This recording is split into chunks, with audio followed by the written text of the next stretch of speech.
Buenas, gente de Quinto, ¿cómo están este lunes? Bueno, claramente sigo con un aislamiento, así que les voy pasando la clase, aunque sea de manera virtual o a la distancia, como quieran llamarlo, a través de una situación diferida. Hoy es jueves. Eh, Bien, vamos con algunas cuestiones básicas. Sí, tenemos que ver literatura realista y tengan en cuenta que la idea del realismo en la literatura no tiene que ver con que si el texto es real o no.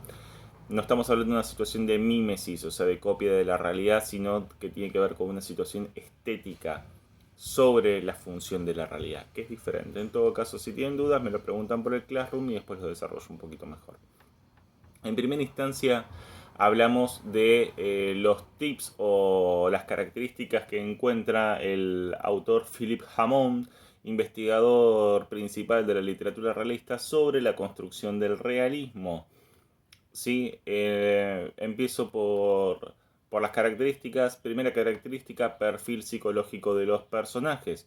¿Qué quiere decir con esto Philip Hammond? Es que los personajes tienen una forma de actuar, pensar, decir y hablar de manera determinada que responde a las conductas principales que ellos tienen. ¿Sí? El perfil psicológico del personaje es fundamental para la literatura realista porque, como segundo punto, por ejemplo, tenemos la proyección en la historia. Eso quiere decir que el personaje, por ejemplo, que es violento por su perfil psicológico, no puede dejar de ser violento maravillosamente. Tiene que dar una explicación específica de por qué está sucediendo algo. No sé, era mala persona, era violento, hasta que, por ejemplo, sufre un accidente, alguien se compadece de él y encuentra la bondad o algo por el estilo. ¿Sí? Sobre esta situación, también en la proyección de la historia, tengan en cuenta que no puede haber nada sorprendente, ¿sí? La historia tiene que tener una base fundamental en la construcción de su idea o de su estado de lugar, podríamos decir. Sobre esto también, el tercer punto es el final de no sorpresa. ¿Y por qué es un final de no sorpresa? Y porque si el personaje todo el tiempo fue violento y le anunciaron en repetidas oportunidades que si seguía así le iba a pasar algo malo, no sería sorprendente, por ejemplo, que termine preso, muerto, malherido o algo por el estilo, ¿sí? Son anuncios de cosas malas que van a pasar y que se cumplen necesariamente porque no puede ser sorprendente porque si no engañaría al lector. Bien, como cuarto punto, el tema del cronos. Sí, cronos es el tiempo determinado, entonces tiene que haber algún tipo de indicio, idea o algo. Puedo usar el cronos específicamente marcando un tiempo, qué sé yo. Eh, Como sucede en el matadero, que no es realista, pero que usa algunas técnicas que posteriormente serán realistas, como por ejemplo decir en el año 1830 y algo, entonces ya sitúo en un contexto de una situación determinada. ¿Sí? Actualmente se usan otras referencias, como por ejemplo, no sé, decir eh, estábamos en Buenos Aires a una semana de que haya desaparecido el Ara San Juan. Entonces, si una persona investiga por internet, sabe cuándo fue la desaparición del Ara San Juan y cuándo fue la semana posterior a la desaparición del Ara San Juan, por ejemplo. Entonces hay una situación determinada de tiempo. O sea, podemos, como si fuese una especie de nexo cartesiano, podemos decir dónde está ubicado ese hecho en el tiempo. El topos tiene que ver con el lugar de referencia en el cual se sitúa la obra. La obra realista no puede decir en algún lugar de Latinoamérica. Sí, el personaje tiene que dar algún tipo de referencia. Puede ser una referencia como nos habíamos tomado el tren para llegar a Capital y luego ir al obelisco de Buenos Aires. Entonces ya sabes que están en la ciudad de Buenos Aires o en las inmediaciones de Buenos Aires. ¿Sí? Ya sea que vienen de zona norte o vienen del sur o vienen del oeste, pero tienen que llegar a Buenos Aires, entonces hay una idea de cómo llegan, no llegan en avión, tienen que estar en las inmediaciones. ¿Sí? Voz de autoridad. ¿Qué quiere decir esto? que el personaje que habla tiene que saber de lo que está hablando para poder ser una persona competente para decir eso. Por ejemplo, vamos a ver que en algunos textos realistas, por ejemplo, si hablan de medicina, lo habla un médico, no lo habla cualquier persona. Si hablan de cuestiones jurídicas, lo habla un abogado o alguien que sabe de leyes.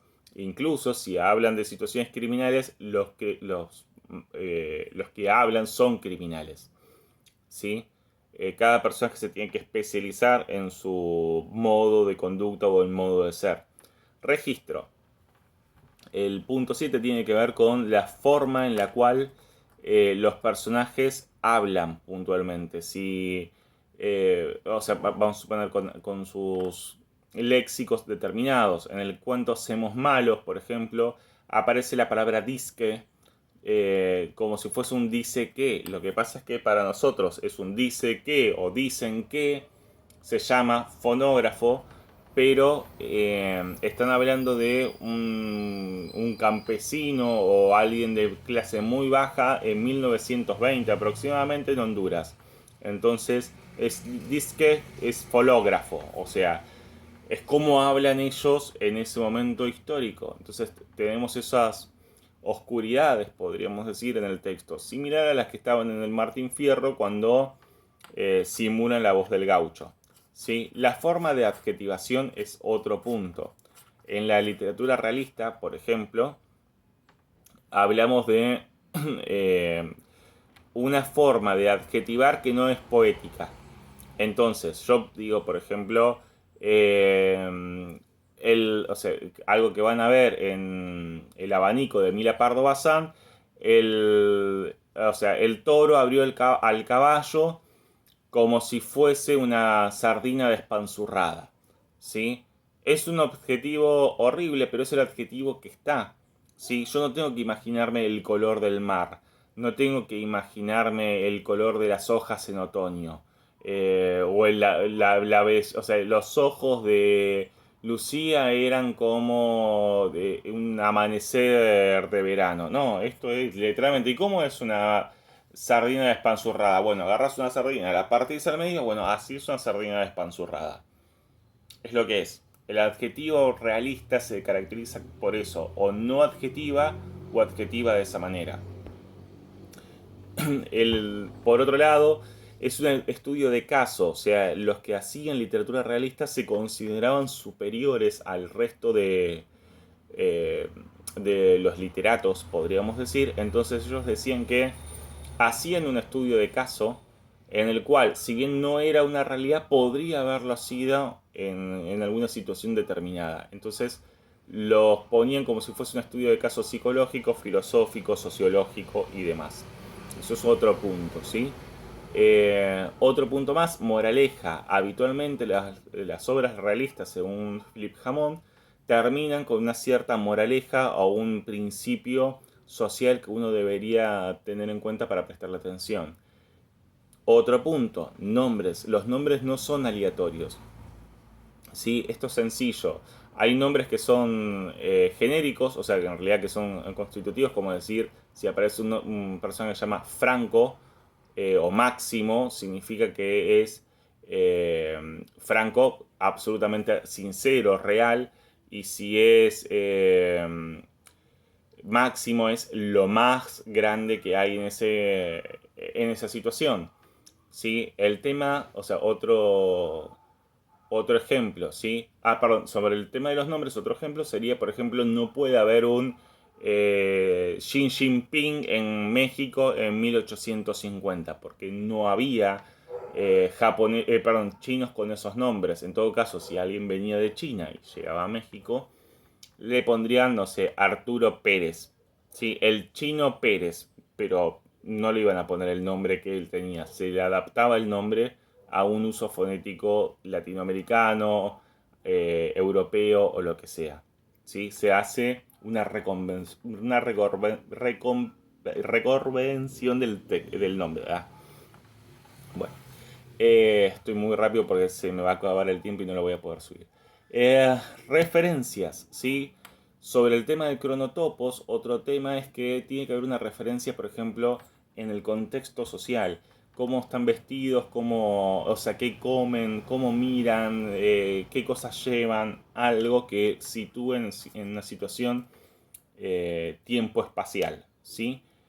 Y por último, el tema de la cámara, ¿sí? Estos son dos puntos. En primera instancia, el foco se da en tercera persona para que la cámara registre como si fuese literalmente o sea, el foco como si fuese una cámara de video, o sea, o una fotografía. Entonces, cuando se habla de un espacio, se habla como si fuese una especie de panorámica de lo que hay. Se da mucho hincapié en estas referencias, como les decía, de qué hay, o sea, estructuras, edificios, mobiliario, vestimenta, todo eso es importante para el registro de la literatura realista. Y por último, el tema de que habitualmente los personajes hablan, o sea, los personajes no hablan, podríamos decir, sino que es una tercera persona, ¿sí? Un personaje que está, o sea, un narrador que está observando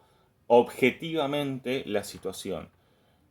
Sobre esto, si quiero entrar en la mente del personaje como escritor de literatura realista, lo que tengo que hacer es acceder al diario íntimo de un personaje, a una conversación o algo, pero no a la mente del personaje. Yo no puedo saber lo que el personaje piensa porque sería, por ejemplo, como creer que yo puedo introducirme en la mente de alguno de ustedes y saber lo que están pensando. ¿Sí? Como eso no sucede, porque ustedes no pueden meterse en mi mente y yo no me puedo meter en la mente de ustedes, sería imposible para la literatura realista, porque rompería el panorama de la realidad. Bien, clase extremadamente rápida, en todo caso, si no se entendió algo, me lo preguntan por Classroom. Saludos, gente. Nos vemos.